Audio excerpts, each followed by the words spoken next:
to make the skip, but you're moving your fingers over. Right. Okay.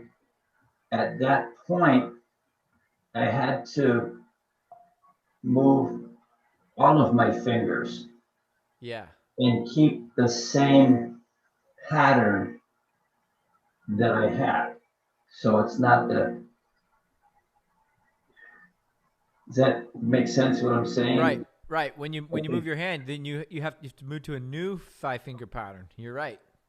And the clue that tells us that is the new finger number. Yeah. So, but when I do that, I have to remember what key I'm in and make sure my new finger pattern hits all the right flats and sharps. Right. Right. It's a lot to keep track of, isn't it? So, but okay, so that's the right thing that you have to do. And you're saying if you do that, eventually as you get good at that, it's going to be a lot faster and better to play the piano. Yeah. Let's go back to page Okay. 36. So it This is wasn't too complicated with this one because all I had to do was, well, let's see, where was it? Let's see, we were on E flat. No, we were going to play F. right. So so when I did that, all I had to do was move over so that my third finger was on B flat, all the others stayed on wet keys. Correct. Right? So that one wasn't very complicated. But if I had been, say, like in in some other more complex uh, key pattern or key signature and been in a more unusual place to begin with, it would have been more complicated. Okay. Let's try this one. This is on page 52. 52? Yes.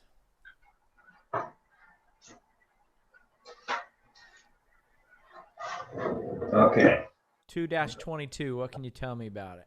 Okay, so we're we're in D, Good.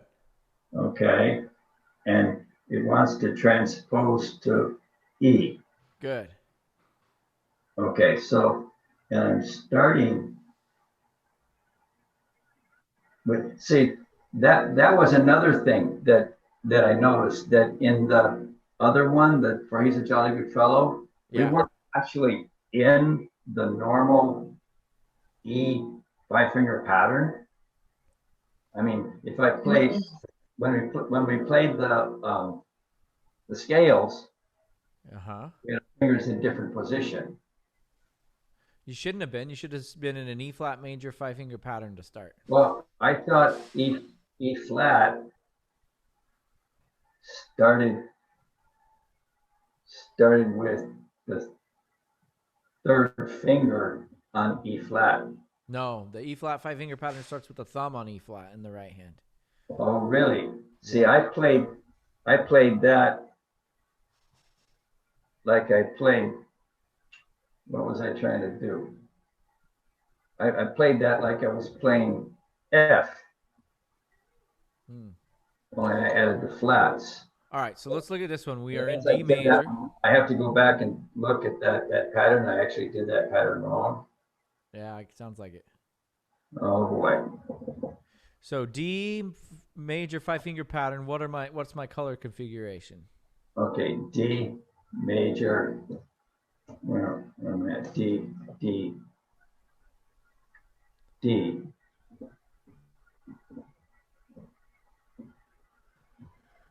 Okay, so that's going to have D, D. Where am I? D, white, white, white, black, black. Try again. Pardon? Try again. D, white. Oh yeah, D, white. Yeah, because it's got to be FC. Yeah, so that's white, black. Oh, what? 1, 2, 3.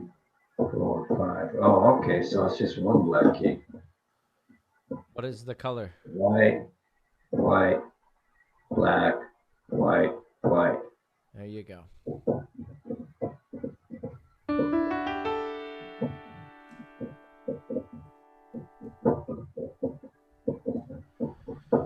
So we've got white, white, black, white, white for D.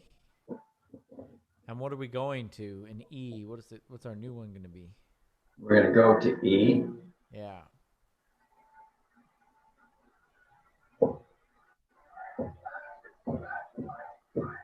Well, that's going to be white, black, black, white, white. Good. But when I go to E,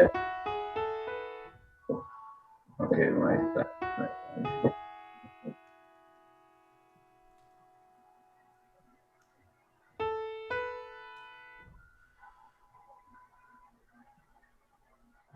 And E, C, yeah, C, F, and G.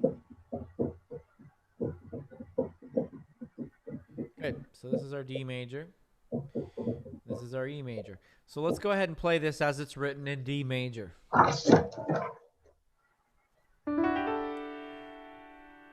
1, 2, ready, thumb on D. Skip up, same note. 2 on E. Step up, Drop. thumb on D. Skip up, same note. Step down, step down, step down, step down. Skip up, same note. Leap to 2. Step up, step down, same note. Step down, same note. Step down, skip up, skip down. What'd you notice? In the second measure, you went to 2 on E. Yeah, we have a leap, don't we? Oh, well, that's right. 2 on E. That's the right place. Yeah, we have a big leap right there, don't we? When you said 2 on E, I thought you were changing finger pad. But no, 2 should be on E. Correct. I mean, 2, yeah, because you're in D. You were playing D, right? Correct. Okay. All right. So that just was the leap. Yeah. Okay. So I'm going back and I'm marking all of our skips now. Oh, that was a leap, not a skip. Correct. Right. So you're gonna mark the leaps. We get 1, 2. So we have a big leap there. We have a big leap here.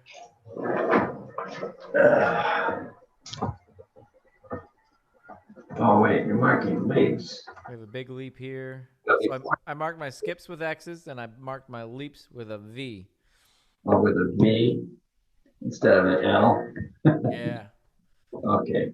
So you got skip and a skip and the same, and then you're going down with a V. Christian, did you get your keyboard? No, not yet. It's coming in today, though. Oh, cool. Yeah. It delayed.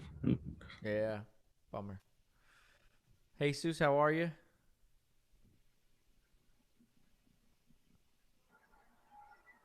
I'm good. You feeling better? Yeah. Good. All right, we're missing Alex still. All right, Edison, you see what's going on? You got that all marked? Okay, so you got a skip, same, then a V, then a Step. step, and then another step, and then another V, etc. Correct. You got it. Oh, okay, so I'll work on that. But wow, So another daunting thing is that I misplayed D flat. So I guess did you look at my D flat and tell me I messed it up When did you put it up? yesterday? No, I haven't yet. Yeah. So I have to go over and look at those. Well, that's funny. Why? Because I really thought I had done that right. Okay, let's do this in the key of E now. No, E flat. Third finger is on E. You're Third finger talking is about on what's G flat. in E flat. Pardon? Third finger is on G in the key of E flat. Okay, if I look at E flat and I look at the right hand, it says third finger. I'm looking on page 347. I can't turn there because I'd lose everything I've written. Oh, okay. But on 347, it just says scales and arpeggios and fingering chart. Oh, I see what's going on. You're confusing scale fingering with 5-finger pattern fingering. They're totally different. In a 5-finger pattern, your third finger is going to be on G. You're going to have a 1, a 2, a 3, a 4, and a 5. But in a scale, one second. Your fingering is going to be completely different. It's going to be 3, 1, 2, 3, 4, 1, 2, 3. Okay, so when we go to play, we start each piece with a 5-finger pattern of wherever it starts. Yeah, they're going to give you a finger number. So if you look at the second example down here, we have a 3 on B. So if I have a 3 on B, that means I'm going to have a 2 on A and a 1 on G, and I'm going to be in a G major 5-finger pattern. This is a G major. So if I'm going to start with the 3 on B, okay. So wait a minute. That doesn't make any sense. Mm-hmm.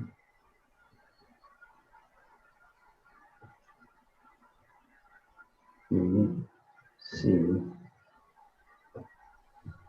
Oh, okay. So I'm still going to have the 5-finger pattern. So I'm going to actually be going G, A, B. White, white, white. Just like I wrote right here. G, A, B. White, white, white.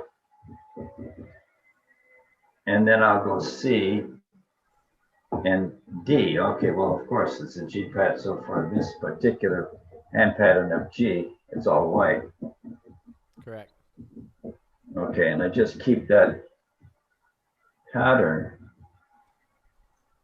So don't get scale fingering confused with 5-finger pattern fingering. Totally different things.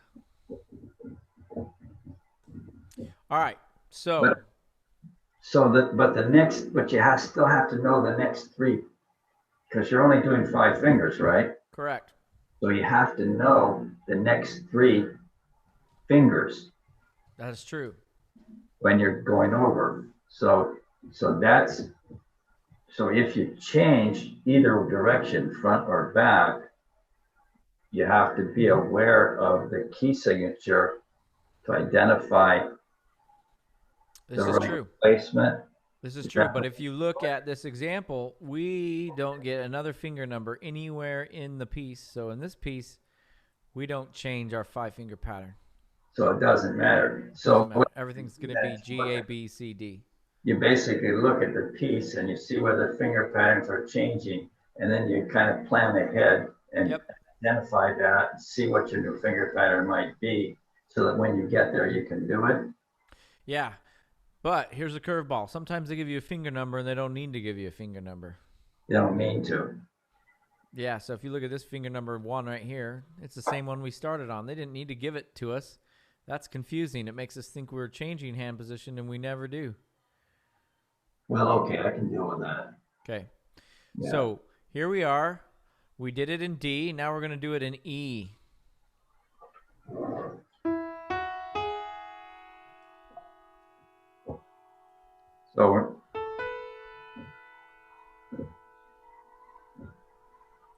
So I should have a white, black, black, white hand position. White, right? Because you're gonna go to E, right? Yep. So here we go. I'm going to start with my right hand thumb on E. You ready? Right hand thumb on E. We're going to skip up to our 3 on G sharp. Skip up to our 5 on B. Same note.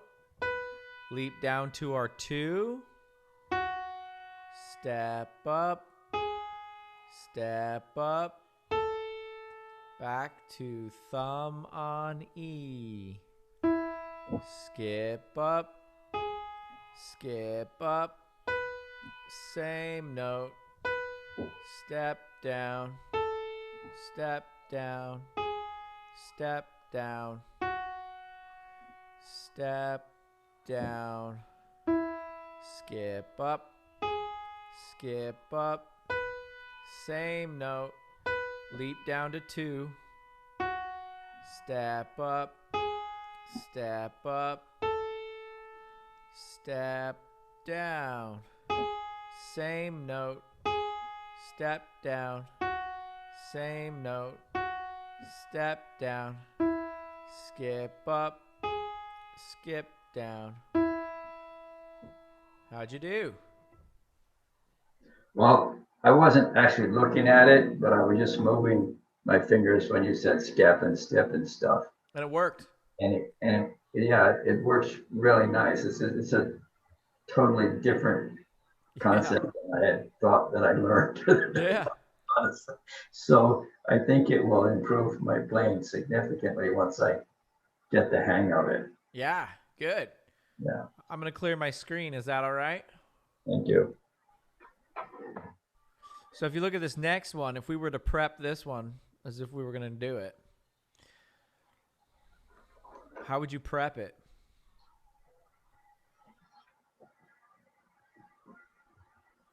I actually think this one's easier than the first one we did. It's really easy. What's up with this one?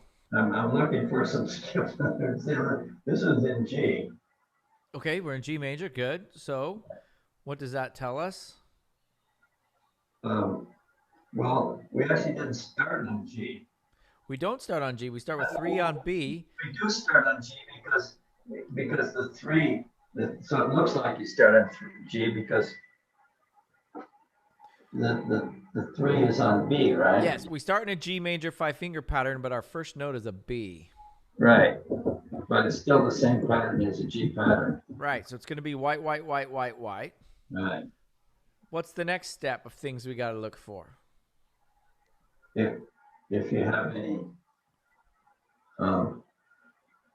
skips. Good. Here's a skip I see. Do you see any others? You see a skip. I'm looking for a skip, but anybody else see any skips? Yeah, you marked one. There's a skip. Oh yeah, there's a skip. That's a skip down. The entire thing's basically just stepwise motion. There's one more skip.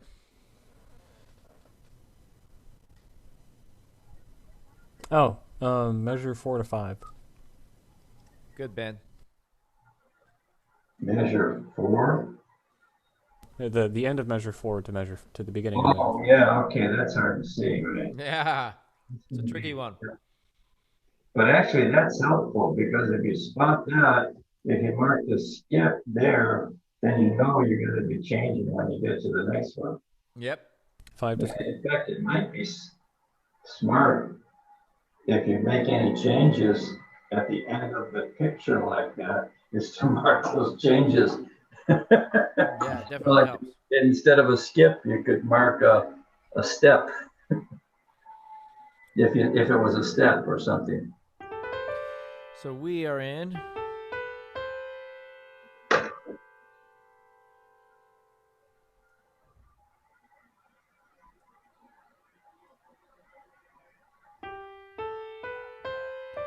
We're in a nice G major 5-finger pattern, all white keys.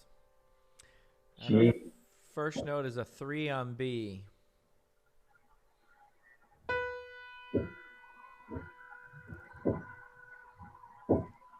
So here we go.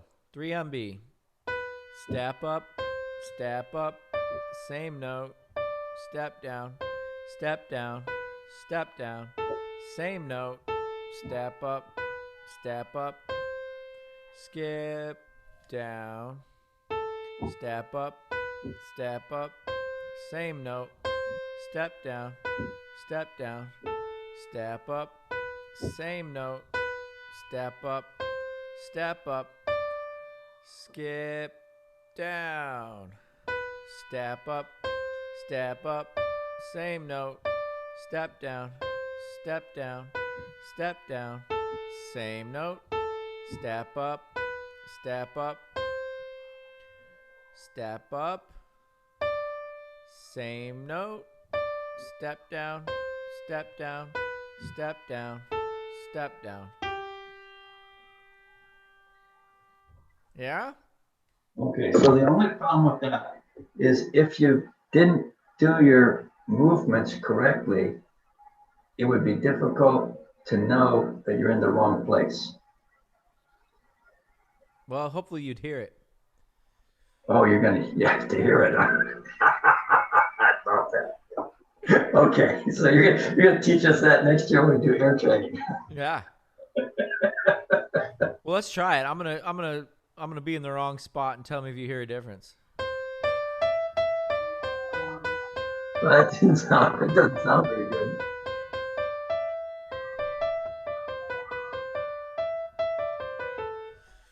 I forgot all my sharps and flats there. Uh-huh.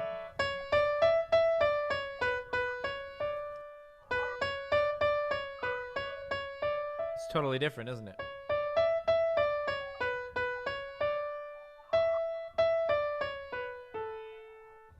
In that case, I'd transpose to A major. Does that help? It helps a lot. I think that it's gonna, I'll be able to start doing the sight reading more effectively Yeah, I think so too. because keeping track of all the letters and everything was real challenging. Yeah. All right, so that's how we transpose, yeah? And plus, Questions? transposition easy because I was actually having to write out transpositions to even make any sense out of it. Yeah, now you don't need to anymore. You just I gotta don't need to rely do that. on intervallic reading. Right. By stepping, skipping, or leaping. Yeah. Or same note. Yeah. So Good. Benjamin, what instrument do you play? Ben, he's asking what instrument Me? you play. Piano, Oh, actually. you're doing the piano. Okay, so you play the Although second. technically I play Pro Tools, if that counts. You're actually seeing, Ben, a lot of schools that are now listing computer as the instrument. Cool. So now it's And not I've- just a joke. No, and I've been pushing for it at Fresno City College to allow students to participate on things like the student recitals. They're calling it ROAR. And to be able to audition for scholarships listing computer as your instrument, because there's no reason you all can't get a scholarship or be on the recital for the work that you're doing. And if you recall, actually, I was the first commercial music student to actually present at a recital like that. So That's awesome. yeah. So we got to continue that. What do you mean playing on the computer? So music production, and it's using the computer programs like Pro Tools or Logic to compose music digitally, and use synthesizers and drum machines and electronic instruments in general to piece together and compose music. So, as opposed to writing everything down on paper and giving it to an orchestra. All right.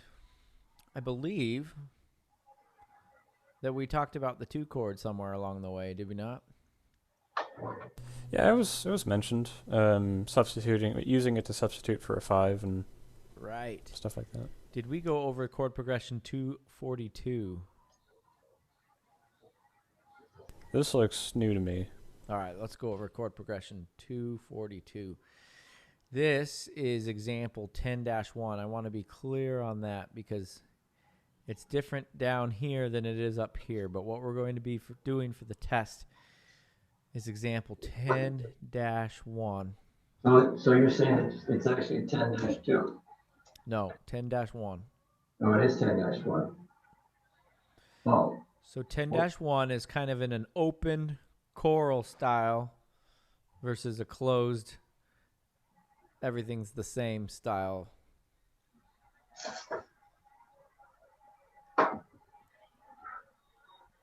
So we're going to do it where we have a single finger bass and a chord in our right hand.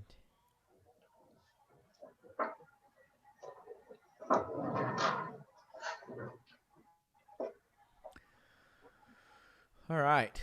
So this is similar to the chord progression we did on 170 in Piano 1. You'll remember that chord progression. 1 second.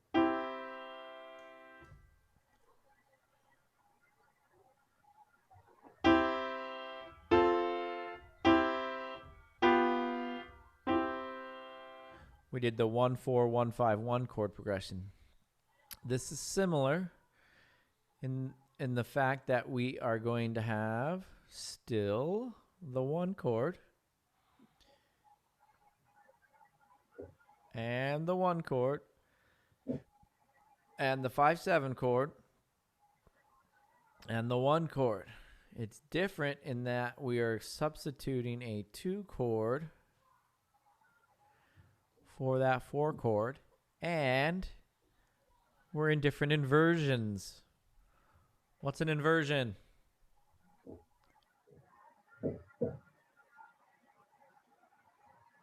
It's when you change what the lowest sounding tone in a chord is by putting things on the bottom of the chord on top. Yeah. You invert the chord. That's right. So in this case, we took the bottom note over here and put it on the top over here. And then we substituted a 2 chord for our 4 chord in first inversion. More than that. You Sorry? took the bottom chord Took the bottom note and put it on the top.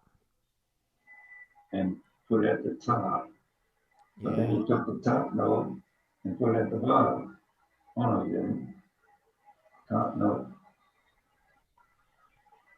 Top note. So Yeah, no. I'm going to clear my screen a little bit here. You moved all the notes to get. So this is what the right hand sounds like.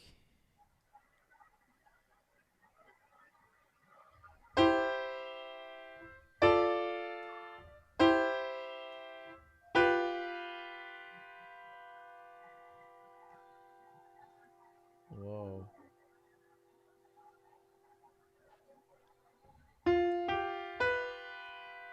Why will it not give me that?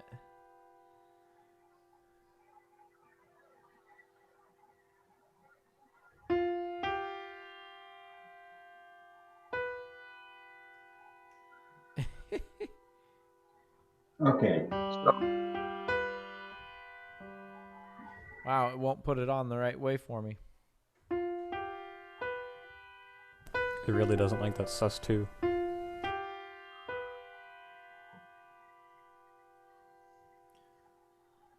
What is the deal? you playing 10-1? Say again? You're on 10-1? Yeah. So that's when you moved the bottom note to the top. But how did you move the other 2 notes?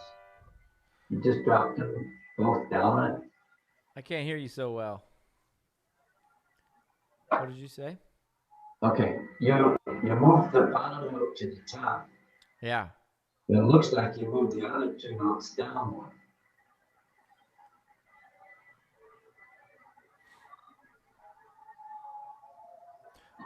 Well, not really. Give me 1 second. Let me fix this.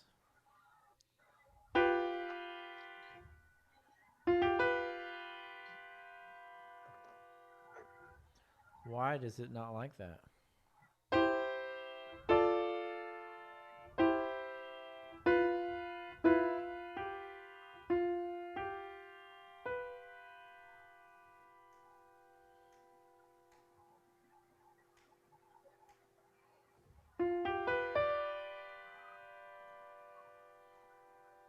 I'm at a loss as to why our Classroom Maestro is not working today.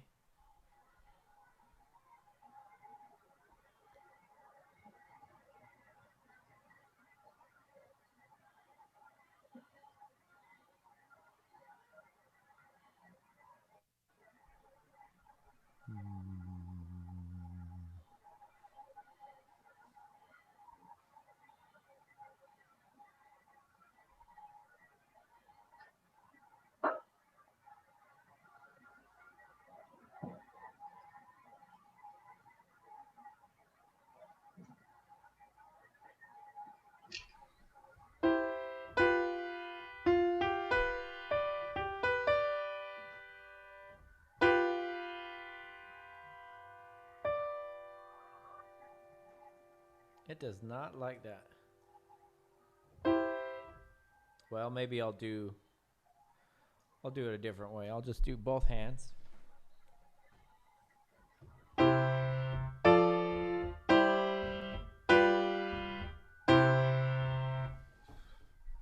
then it has to do it right.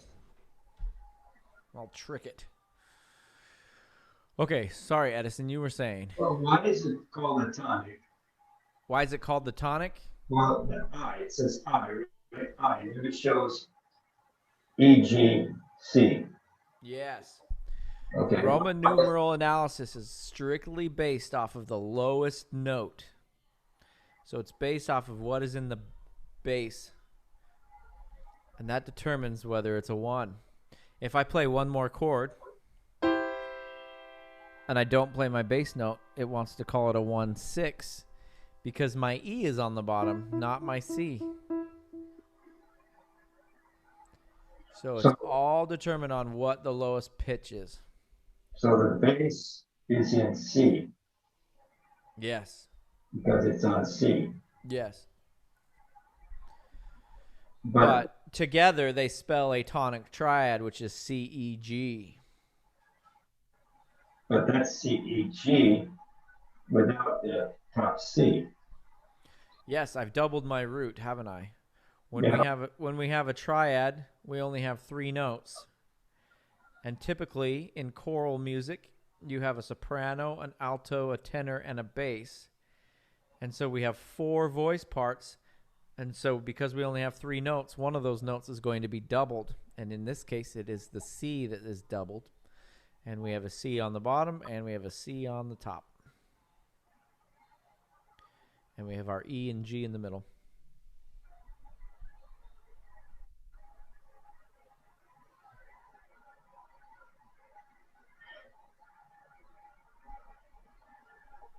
Does that make sense? Well, then when it goes to the next one, it says 2-6. Yeah, so what if we're in C, C is my 1, D is my 2. The And D is 2. and I spell my D chord D, F, and A.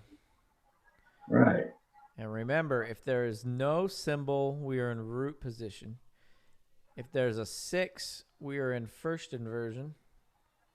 And if there's a 6-4, we are in second inversion.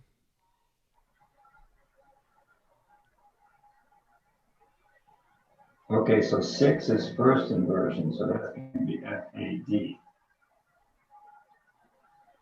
But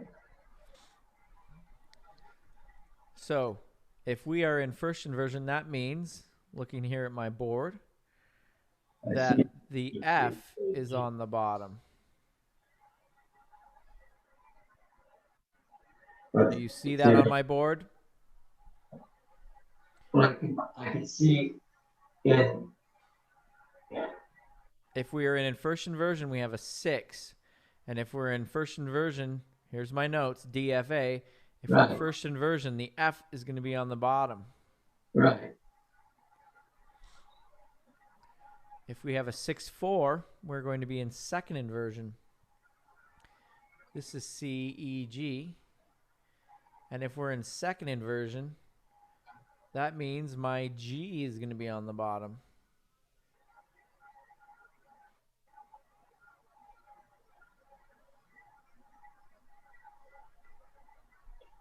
Okay, so I see what they did there. They took the pattern is that they're going to put the three notes.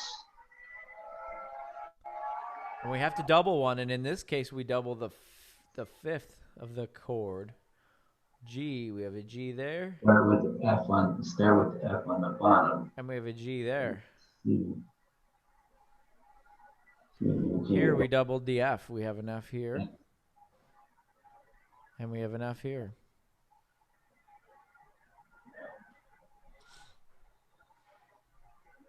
Now, in the next chord, it's a 7th chord. So we're going to have 4 notes. We're going to have G, B, D, and F.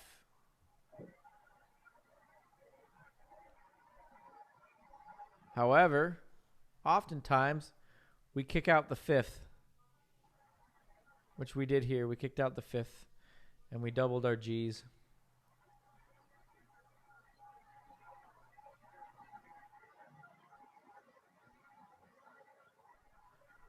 And then we go back to C, E, G at the end. We doubled our C.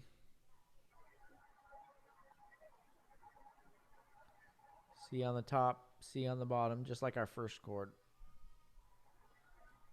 But if you're in a tonic, Yep. and you're in C, then six would be F, wouldn't it? 6 would be what? Oh, A. 6 is A. Okay. Yeah, 6 is A. Yes. So where is the A? Don't confuse Roman numerals with Arabic numerals. They're totally different things. Here's your Roman numeral A. What? Here is your Roman numeral A. That is different than an Arabic number A, an Arabic numeral A. What are you talking about? I'm talking about, it sounds like you're getting this 6 confused with this 6, and they're completely different things. What do you mean this 6 with this 6? I don't get it. Arabic, it's showing interval size, yes? Yes. What Luda said is true. If we have a 6 next to our Roman numeral, like we do here, that's telling us that we have a note a 6th above our bass. And that's our root. Oh, So 6th above F is D, and that is our root. okay, well, when you go to the second part, it shows a 6/4. So if we have a 6/4, that tells us that we have a 4th and a 6th above our bass.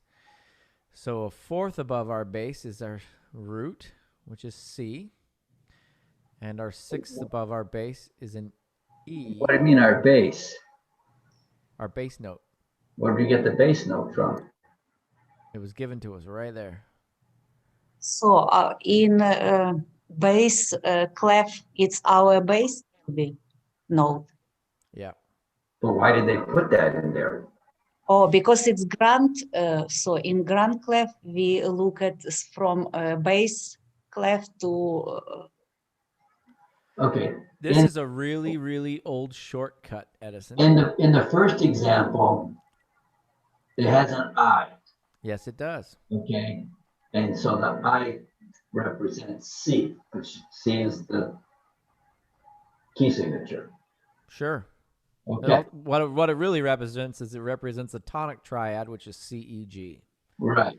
So I assume that in the third example that I represents C and G. It does. However, because it has a 6/4, that's telling you that it's in an inversion. Okay. That means that C is not going to be in the bass. And as we notice, C is not in the bass. Right. But 6 should be in the bass, shouldn't it? The 6th note above the bass? No, the 4th note above the bass is going to be in the... Okay, so it's 6/4. I said that wrong. Okay. So 6/4 tells us that our root is a 4th above our bass note. Okay, so the root is the bottom one. Don't get confused with root of the triad and root of the chord. Those are two different things. In this chord right here, the root of the triad is still C. C's our root. Right. But C is not the root of the chord. G is the root of the chord. Well, why is G the root of the chord? Because they've told us with the Roman numeral code that we are a tonic triad in second inversion. And so if we are in second inversion, the root is not in the bass, the third is not in the bass, The fifth is in the the fifth is in the bass. second inversion. Okay, the 6/4 tells it's a second inversion. It does.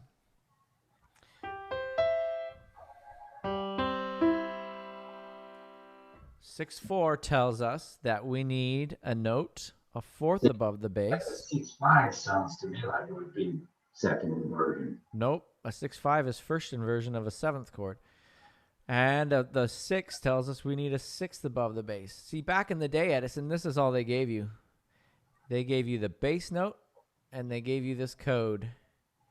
And you had to figure all the notes on top based off of just being given the bass note and the Roman and Arabic numerals. And they called that figured bass because you had to figure it out.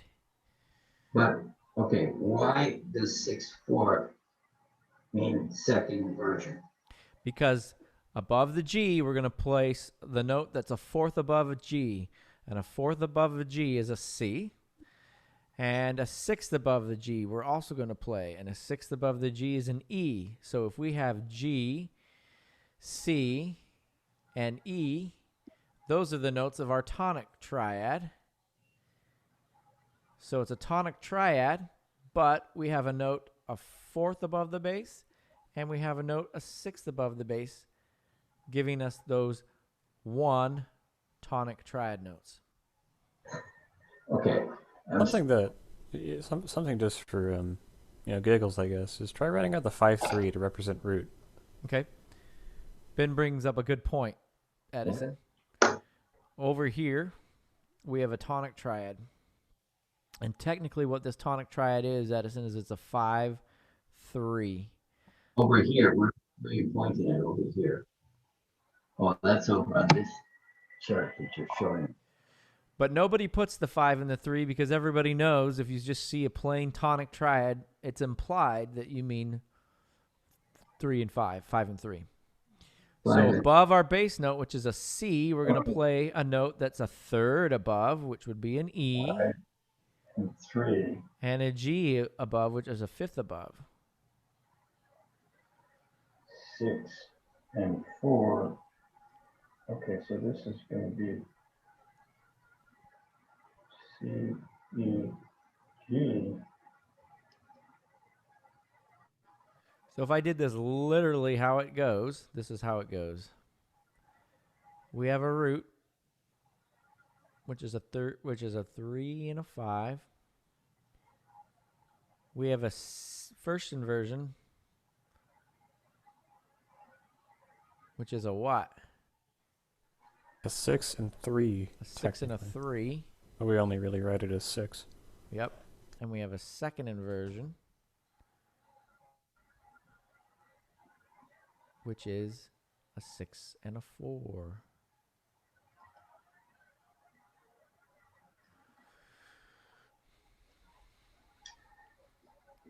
Oh man, I'm just still crazy lost here.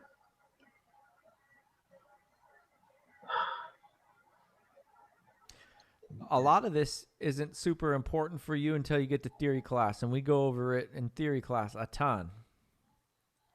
Well, it's important for me to be able to figure out. It's more important that you be able to play it. If you want to figure it out, I would suggest going to my Doc B Theory YouTube channel. I see a 2-6. Excuse me.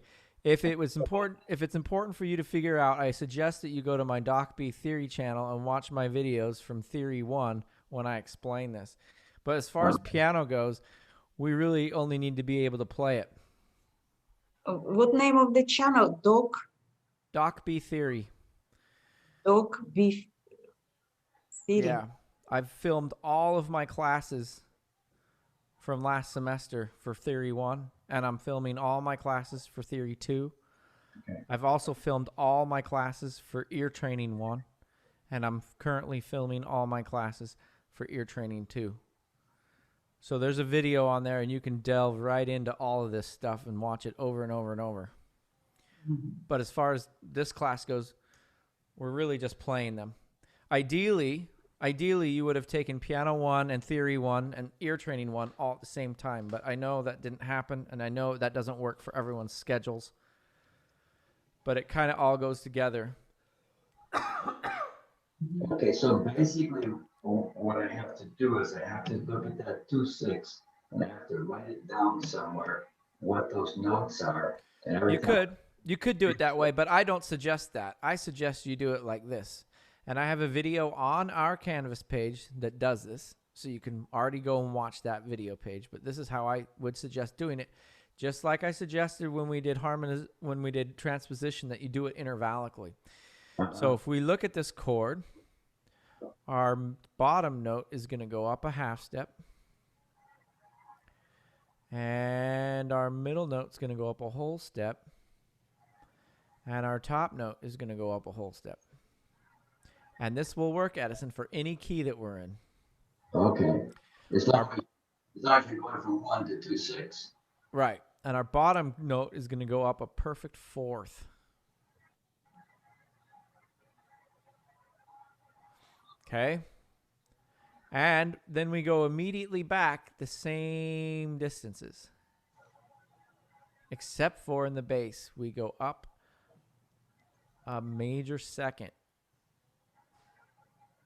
And a major second is a whole step. So I'm going to write it that way. Then we stay on our same note. We stay on our same note in our middle voice. We go up a half step. And we go down a half step. And then we go back the same distance. So really, all you have to figure out, except for in the bass, we go down a fifth. All you have to figure out is how we move from chord 1 to 2 and chord 3 to 4 in the right hand. Everything else moves back the same distance to the previous chord. And then, of course, you have to figure out the left hand motion. We're out of time today, but we will pick up on page 242 tomorrow, and we'll go over this chord progression again. But this is what it sounds like.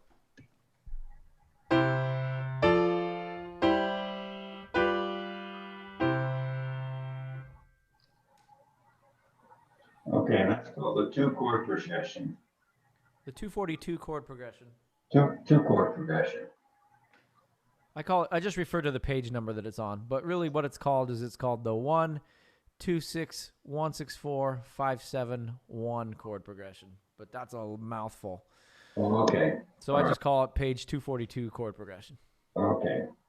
And that's how I reference it in the video title as well on Canvas if you're looking for that video. Okay. So we'll pick up here tomorrow, okay? Mm-hmm. Thank you. All right. See you tomorrow.